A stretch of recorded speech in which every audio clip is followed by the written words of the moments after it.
Hello, vibrant beings. I'm really excited about sharing this short message and meditation with you today. My dear friend and teacher, Tracy Stanley, I did my yoga teacher training with her. She's just wonderful, brilliant, inspiring woman. She created a deck of cards called the Empowered Life cards. And they're basically very deep, mindful questions. And today I thought, you know what? I want to make a video. And I'm not even sure which topic I want to cover today. So I pulled out the deck and this card came up. And I thought, oh, that's a nice card. It was just like the first card on the top of the deck. I thought I want to shuffle the deck first and then see what comes up, and that will be my topic. So I shuffled the deck multiple times and I pull out a card, and this one came out again. And the question is, how comfortable are you in the space between asking for what you want and getting it?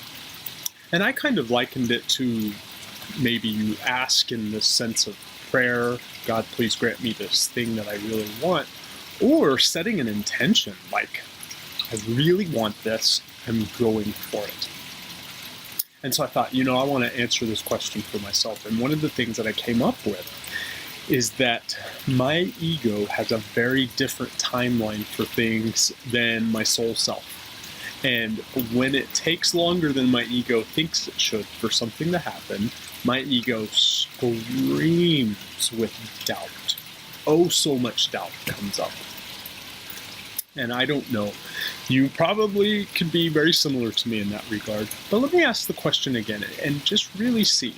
How are you in that space between intending something, setting a goal, desiring something, praying for something, and seeing it actually happen? Because sometimes it could be a gap of days, weeks, months, years, decades before something comes to fruition. How are you in that space? And what I'd like to do is I'd like to give you the opportunity for just a little reflective meditation to help you with that, because chances are there's something, a soul-centered intention you are trying to create and manifest in your own life right now. But before we do that, if you like to use essential oils, I strongly encourage you to grab some sandalwood. It can be any variety of sandalwood. And I'd like you to place a drop of that sandalwood right on your third eye, in the center of the forehead. And if you need to pause this to do so, please do. Sandalwood is excellent for two things that I love: removing fear and increasing our faith. And when the ego doesn't get it what it wants in the time it wants, it kicks up a lot of fear for us. Doubt, fear, oh my gosh, it's never going to happen, oh my gosh, whatever the fear might be. And putting the sandalwood on your third eye helps to boost your faith so that you can really have some strong resolve and just press forward and not be creating a lot of suffering for yourself with that fear and doubt. So once you've done that, I'd like you to find yourself in a comfortable, meditative posture. And once you are comfortable, I'd like you to go ahead and close your eyes. And let's take 3 deep breaths. If you have some essential oil already on your hands, just allow yourself to receive that essential oil. If not, no need. You can leave your hands at your sides. 3 deep breaths. In and out, slowly through the nose, filling up the belly with each breath. Allowing the breath to cleanse, reset, and still the mind. Allowing the stillness that is needed to counteract all the screaming of the ego.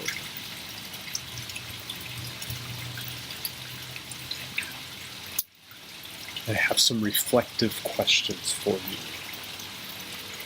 I'd like you to think of a goal or intention that you are trying to bring to pass in your own life right now. And once you have that in mind, is your goal or intention in alignment with your soul self. That part of you that really taps into divine guidance, that part of you that is the blueprint DNA for what you are here for. Is your goal and intention in alignment with that soul self or higher self?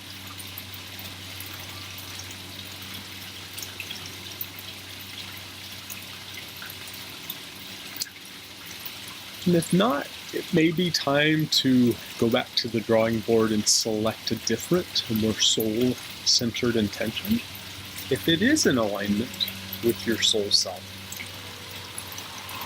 what are the reasons that your goal or intention is taking a while to come to fruition?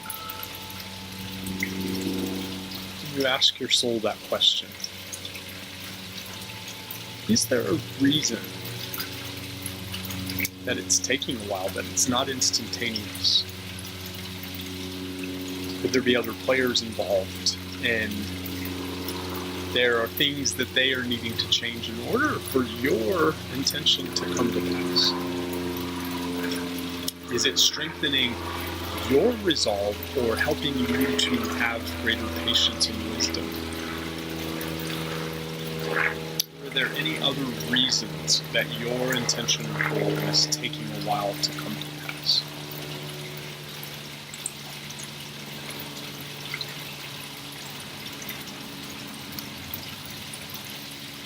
And is there any additional work that you are being guided to do towards your goal? Or is it simply a matter of let go and allow it to happen? What is the case for you?